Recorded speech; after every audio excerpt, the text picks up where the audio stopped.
2006년 6월 16일 밤 11시 캐나다 국경관리청 사람들과 경찰들이 밴쿠버의 한 수용소에 들이닥칩니다. 한 중국 남성을 중국으로 송환하기 위해서였는데요. 160cm가 안 되는 단신에 다소 통통한 체형, 짧은 머리의 이 남성, 바로 중국의 밀수왕 라이창싱입니다. 라이창싱은 덤덤한 표정으로 경찰에 따라 나서죠. 그런데 공항에 도착하고 얼마 지나지 않아 그가 갑자기 돌변하더니 소리를 지르며 공항 기둥에 머리를 세게 박습니다. 중국으로 돌아갈 바엔 차라리 여기서 죽겠어! 그러고는 피를 흘리며 의식을 잃고 쓰러지죠. 이로 인해 송환 절차는 즉시 중단되고 라이창싱은 병원으로 긴급 후송됩니다. 1990년대 중국에서 라이창싱의 이름을 모르는 중국인들은 없다고 말할 정도로 그는 중국판 아메리칸 드림의 상징이자 무학력 농민 출신의 성공 신화로 중국인들에게 강한 인상을 남긴 인물입니다. 중국 정부는 라이창싱이 3년 동안 밀수한 물품만 530억 위안, 한화 약 11조 1천억 원치에 달하고 탈세액만 해도 300억 위안, 한화 약 6조 3천억 원에 이른다고 발표했죠. 실로 어마어마한 금액이었는데요. 당시 샤먼시에서 3년 동안 거둔 세금이 대략 50억 위안, 한화 약 1조 500억 원쯤 됐는데 라이창싱 한 사람의 탈세액이 샤먼시에 사는 약 131만 명이 낸 3년치 세금의 6배나 되는 돈과 맞먹는 셈이었죠. 라이창싱 사건으로 샤먼 공무원 절반이 처벌받았고 그 중에는 사형을 선고받은 이들도 있었습니다. 지방 권력을 대숙창과 함께 장점인 후진타오, 시진핑으로 이어지는 중국 국가 권력 재편에도 영향을 준 대사건이었지만 정작 라이창싱 본인은 가족을 데리고 캐나다로 도망친 뒤라 처벌을 하나도 받지 않았습니다.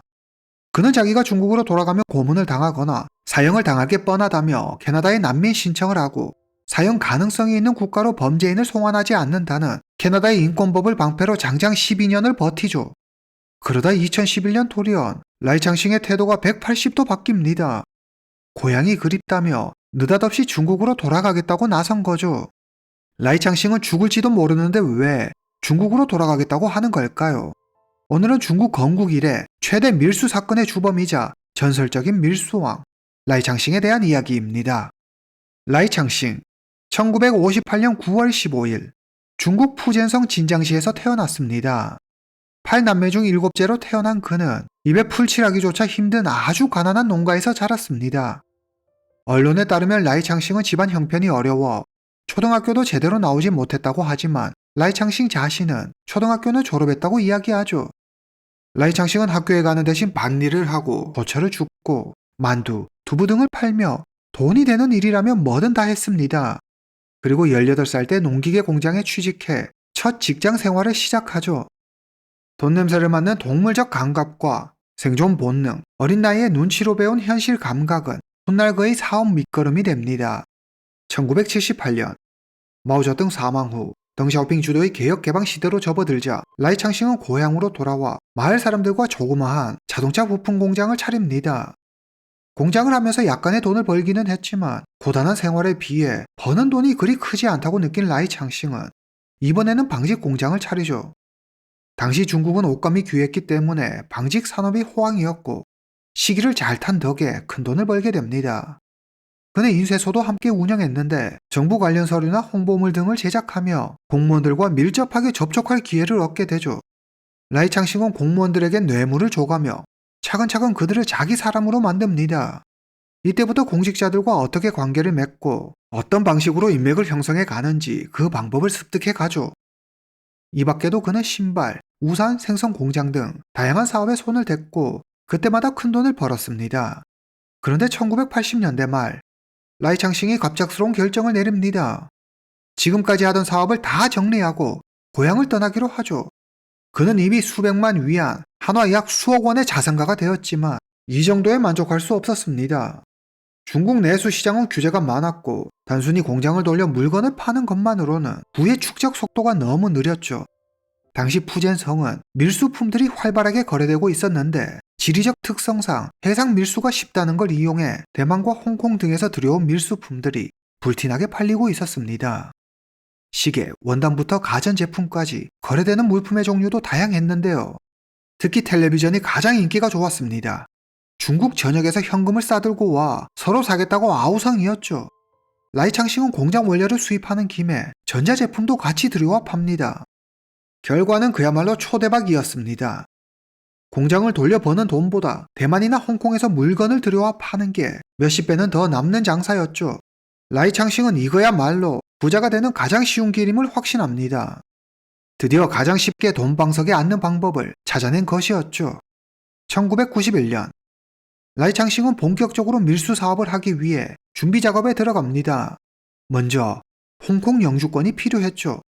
90년대 중국에서 홍콩 기업들은 외자 기업 대우를 받아 세금 감면, 통관 절차의 편의, 외환 사용의 유연성 등 엄청난 혜택을 받을 수 있었기 때문입니다. 라이창싱은 약 400만 홍콩 달러, 한화 약 7억 5천만 원을 가지고 홍콩으로 이주합니다. 그리고 불법적인 경로를 통해 홍콩 영주권을 취득하죠. 라이창싱이 홍콩에 갔을 때 홍콩은 금융위기와 동시에 심각한 부동산 침체를 겪고 있었습니다. 돈 냄새 하나는 기가 막히게 잘 맡았던 라이창싱은 쇼핑하듯 부동산을 마구 사들이죠. 그리고 얼마 뒤 홍콩 집값이 폭등하기 시작했고 91년, 92년, 약 2년 만에 그는 부동산으로만 무려 2억 홍콩 달러, 한화 약 370억 7천만 원을 법니다. 1993년 6월 라이창싱은 홍콩에 위안화 유한회사를 설립합니다. 전 중국을 뒤흔들 스캔들의 시작이었죠. 라이창싱은 아는 이를 통해 정부와 군대가 컴퓨터 칩을 대량으로 필요로 한다는 사실을 접하게 되고 비밀리에 칩을 들여와 정부와 군대에 납품합니다. 이를 계기로 군부와 연이 닿게 된 그는 본격적으로 군부의 밀수 활동을 대행하게 되죠. 군이라는 강력한 뒷배를 얻은 라이창싱은 공권력의 감시를 피해 막대한 물량의 밀수품을 유통시킬 수 있었습니다. 이것이 바로 그가 밀수 제국을 건설해 단기간에 부흥시킬 수 있었던 비결이었죠.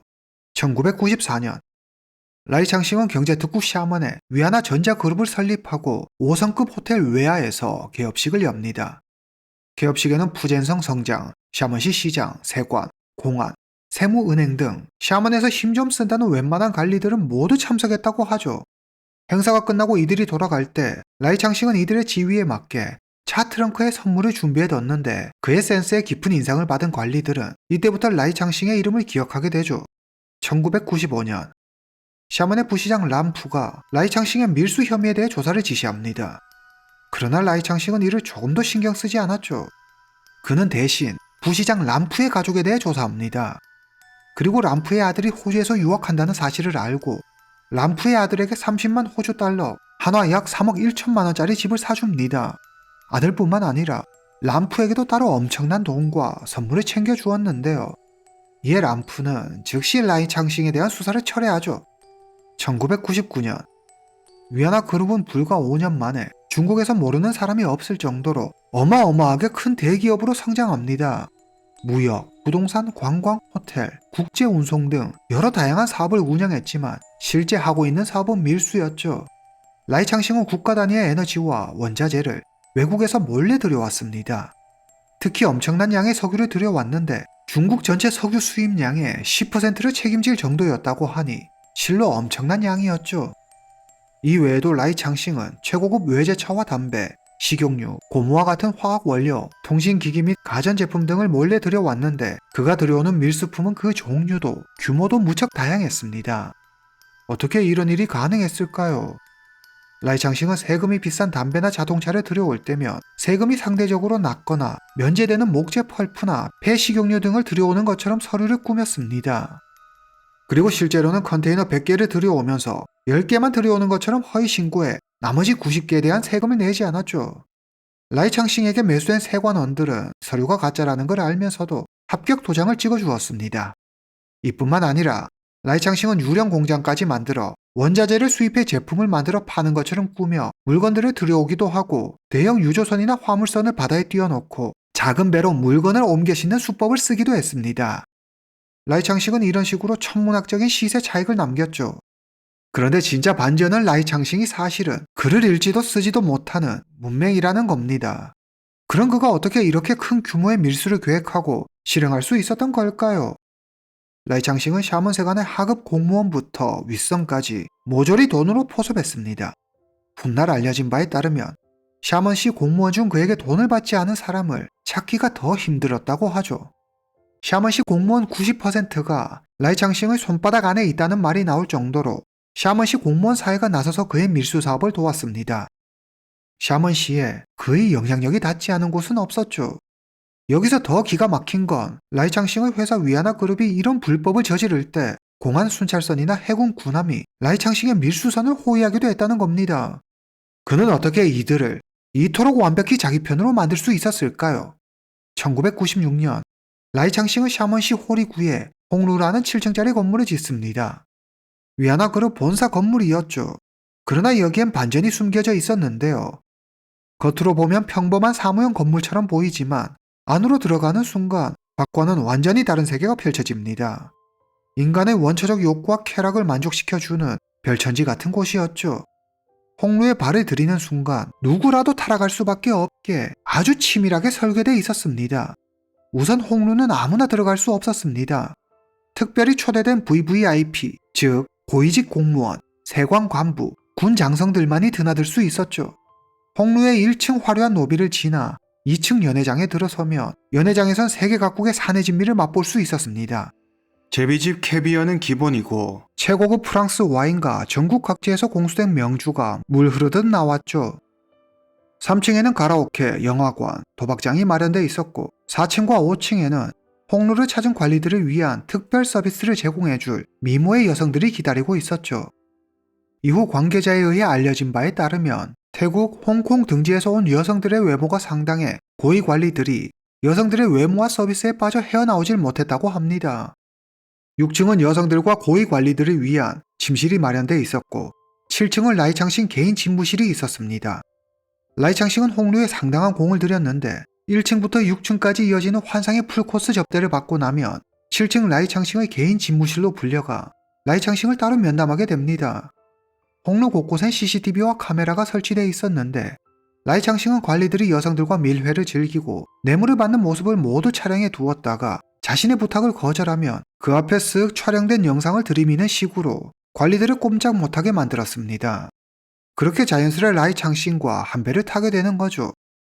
홍루의 단골 중 라이창싱에게 매우 중요한 두 명이 있었는데 바로 푸젠성 공안청 부청장 장여순과 샤먼 세관장 양첸첸이었습니다. 라이창싱은 1989년에 장여순을 알았습니다. 그는 라이창싱에게 많은 거물급 인사들을 소개해줬죠. 두 사람은 의형제를 맺을 정도로 꽤 특별했는데 장여순은 홍루의 진정한 VVIP였습니다.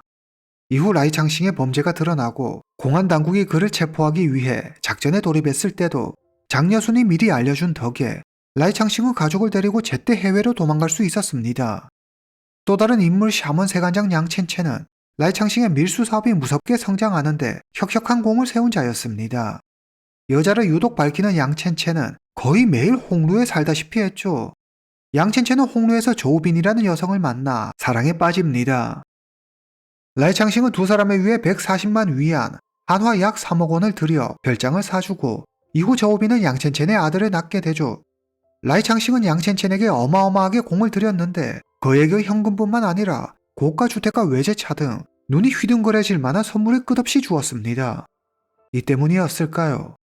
양첸첸은 공안에 체포돼 목숨이 위태로운 상황에서도 자기가 한 일을 후회하지 않았다고 합니다. 언론에 따르면 홍루에서 접대받은 가장 높은 고위공직자는 중국 국무원, 공안부 부부장 리지저우입니다. 우리나라로 치면 경찰청 차장급 거물이죠. 그는 밀수를 단속하는 최고 책임자였습니다. 라이창싱은 장여순의 소개로 리지저우를 알게 됩니다. 라이창싱은 리지저우의 마음을 얻기 위해 리지저우뿐 아니라 그의 가족에게도 물심양면 지원을 아끼지 않았는데요.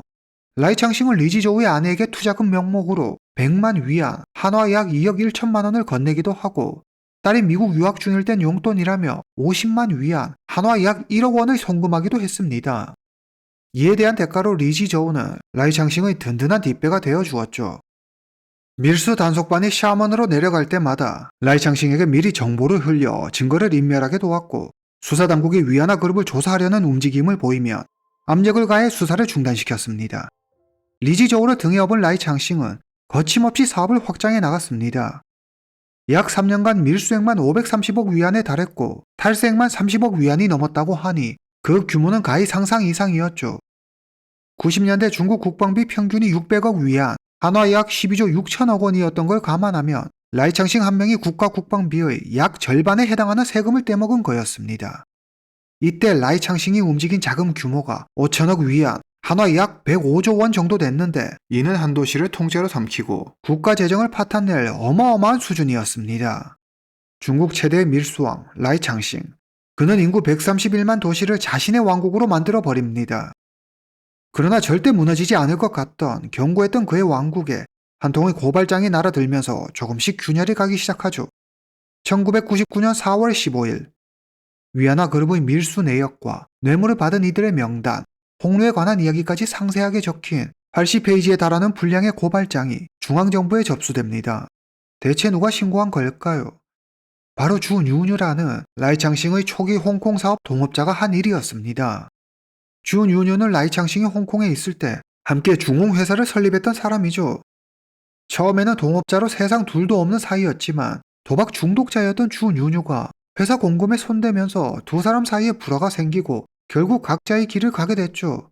이후 라이창싱이 승승장구하며 잘 나가자 질투와 시기심에 그의 불법 행위를 모아 중앙정부에 그를 고발한 거였습니다. 그러나 한편에선 이미 상당 부분 라이창싱의 불법 행위에 대해 파악하고 있던 중앙정부가 공식 수사에 착수하기 전 명분으로 만들어낸 것이라는 의견도 있습니다. 4월 20일 라이창싱의 일로 당시 부패 척결의 상징이었던 주룽지 총리가 나섭니다. 그는 4.20 특별수사팀을 꾸려 곧장 수사에 착수하죠. 라이창싱이 샤먼의 공항과 세관을 완전히 장악하고 있었기 때문에 주룽지는 현지 인력을 믿지 않았습니다. 그는 베이징에서 직접 수백 명의 수사관을 선별해 샤먼으로 급파하죠.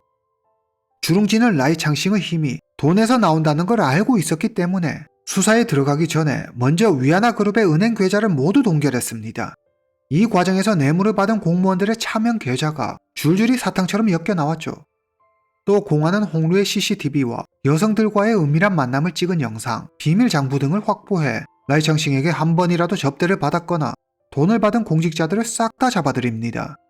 처음에는 라이창싱과 관련이 없다고 버티던 관리들도 공안이 확보한 영상 자료와 장부 등을 들이밀자 결국 모두 자백하죠. 주룽지는 아무리 고위공직자라도 라이창싱과 조금이라도 관련이 있으면 가차없이 모두 체포했습니다. 강도 높은 수사의 수사 도중 스스로 목숨을 끊는 이가 나올 정도였죠. 공안은 1000명이 넘는 인원을 조사했고 300명 넘는 공직자들이 기소됩니다. 이 사건으로 수십 명의 국장, 과장급 간부들이 무기징역 또는 15년 이상의 중형을 선고받습니다. 설령 가벼운 형을 받았더라도 모든 직위와 재산을 박탈당하고 사회적으로도 완전히 매장됐죠. 라이창싱의 핵심 인맥이었던 공안부 부부장 리지저우, 공안청 부청장 장여순, 샤먼시 부시장 람푸, 샤먼시 세관장 양첸챙 등 14명은 모두 사형을 선고받습니다. 그런데 정작 이 사건의 주범 라이창싱은 장여순이 미리 알려준 덕분에 수사가 본격화되기 전에 홍콩으로 몸을 피할 수 있었습니다. 그리고 홍콩 여권을 이용해 가족과 함께 캐나다로 도망치죠. 주룽지는 라이창싱이 캐나다로 도망간 뒤에도 포기하지 않습니다. 그는 라이창싱의 중국 내 자산을 묶어버리고 인터폴에 라이창싱의 적색 수배를 요청합니다. 그러나 라이창싱은 밀수왕답게 주룽지의 수사팀이 건드리지 못할 곳에 미리 상당한 재산을 빼돌려둔 뒤였죠. 그는 홍콩과 버진 아일랜드 등의 페이퍼 컴퍼니를 만들어 막대한 금융자산을 숨겨두었고 캐나다로 도주할 당시 값비싼 보석들을 가지고 나가 그것들을 처분해 사용했습니다. 캐나다에 도착하고 아내 명의로 미화 150만 달러가 든 계좌를 만들 정도로 이미 상당한 자금을 해외로 빼돌린 상태였습니다. 1999년 캐나다 밴쿠버에 도착한 라이창싱은 밴쿠버 서부의 전통적인 고급 주거 지역인 쇼네시에 수백만 달러짜리 대저택을 사고 아이들은 사립학교에 다니고 벤츠를 몰고 다니는 등 가족과 무척 호화로운 생활을 즐겼습니다. 그리고 자신이 중국으로 돌아갈 경우 정치적 박해를 받을 우려가 있다며 난민 신청을 하죠. 하지만 캐나다 난민위원회는 난민 불인정 결정을 내립니다.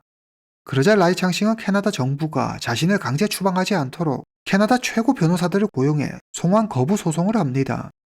라이창싱은 연방법원에 항소하며 시간을 끌기 위해 소송을 무한 반복하죠. 1976년에 사형제를 폐지한 캐나다는 인도주의적 이유로 사형제를 유지하는 국가로 송환하지 않습니다. 라이창싱은 이 점을 파고들었죠. 자기가 중국으로 돌아가면 사형을 당할 게 뻔하다며 자기를 돌려보내는 건 가서 죽으라는 반인권적 처사라며 강력하게 반발했습니다. 이 주장은 어느 정도 받아들여져 난민 지위는 인정받지 못했지만 송환을 지연시키는 데는 성공하죠. 그는 무려 12년간 송환을 당하지 않고 캐나다에 머무를 수 있었습니다. 이후 그의 삶은 매우 단조로웠다고 하죠. 라이창싱은 언제 중국으로 끌려갈지 모른다는 두려움과 스트레스를 도박으로 풀기 시작합니다. 도박에 빠져 카지노 단골이 되죠. 그는 카지노에서 어마어마한 돈을 쓰는데 미화 300만 달러, 한화 약 43억 4천만 원 상당의 집을 구입하기도 했습니다. 2005년 캐나다로 도망온 지 6년 만에 라이창싱과 그의 아내 청민나는 캐나다 법원에 이혼 서류를 제출합니다. 청민나는 언제 끝날지 모르 도망자 생활에 지친다며 이혼을 요구하죠. 하지만 일각에서는 위장 이혼으로 재산 분할을 해 재산을 지키려는 고도의 전략이 아니겠냐는 분석도 있었습니다. 2009년 이혼 후 청민나는 두 아들과 딸을 데리고 중국으로 돌아갑니다. 중국 정부는 수사에 협조하는 조건으로 그녀에게 비교적 관대한 처분을 내리죠. 2011년 초 라이창싱이 캐나다로 도주한 지 12년이 흘렀습니다. 그가 중국으로 송환되지 않고 캐나다에서 버틸 수 있었던 이유는 중국에 가면 사형을 당할지도 모른다는 것 때문이었습니다. 그런데 갑작스레 중국 정부가 입장을 바꿔 사형을 집행하지 않겠다고 보증하는 공식 외교 문서를 캐나다 정부에 보냅니다. 더 이상 빠져나갈 구멍이 없게 된 라이창싱은 조금이라도 형을 감면받기 위해 중국 정부에 협조하는 모양새를 취하기 위해 그제야 중국으로 돌아가겠다고 나서죠. 캐나다 법원은 라이창싱을 보호할 인도주의적 명분이 사라졌기 때문에 그를 중국으로 돌려보내기로 결정합니다. 2011년 7월 23일 오후 12년 만에 드디어 라이창싱이 중국 땅을 밟습니다.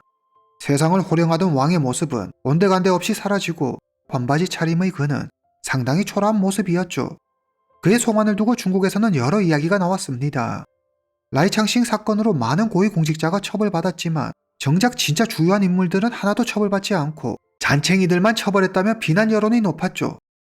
특히 사람들 입에 가장 많이 오르내린 인물이 당시 국가주석이었던 장쩌민의 복심, 자칭린이었는데요. 장쩌민의 최측근이자 공산당 서열 4위인 자칭린이 사건에 연루되었다는 소문이 돌자 장쩌민이 라이창싱 사건을 덮었다는 이야기도 공공연하게 나돌았습니다. 사건에 미온적인 태도를 보이던 중국 정부가 돌연 태도를 바꿔 외교 보증까지 해가며 라이창싱의 송환을 요구한 데는 당시 국가주석이었던 후진타오의 정치적 계산이 있었다는 평도 있습니다. 후진타오가 차기 대권 주자인 시진핑을 견제하기 위해 라이창싱을 불러들인 것이라는 거죠. 시진핑은 1985년부터 2002년까지 오랜 기간 푸젠성에서 근무했으며 라이창싱이 한창 활기를 치던 시기에 푸젠성 부서기로 있었기 때문에 라이창싱, 자칭린과도 연결고리가 있었습니다. 2012년 5월 18일 샤머시 중구인민법원에서 재판이 열립니다. 라이창싱은 밀수, 뇌물 공여 등 자신에게 제기된 혐의 대부분을 인정합니다. 캐나다에서 자신은 정치적 희생양이라고 외치던 모습과는 사뭇 다른 모습이었죠. 아무래도 이미 중국 정부와 사형을 하지 않기로 합의된 상태였고 중국에 있는 가족의 안전을 보장받기 위해 최대한 협조적인 태도를 보인 것으로 보입니다. 재판부는 라이창싱에게 무기징역을 선고하고 전 재산 몰수를 명령합니다. 라이창싱은 현재 푸젠성 장저우에 있는 교도소에서 복역 중입니다. 그는 주로 책을 읽거나 TV를 보며 시간을 보낸다고 하죠. 오늘 이야기는 여기까지입니다. 다음 시간에 뵙겠습니다.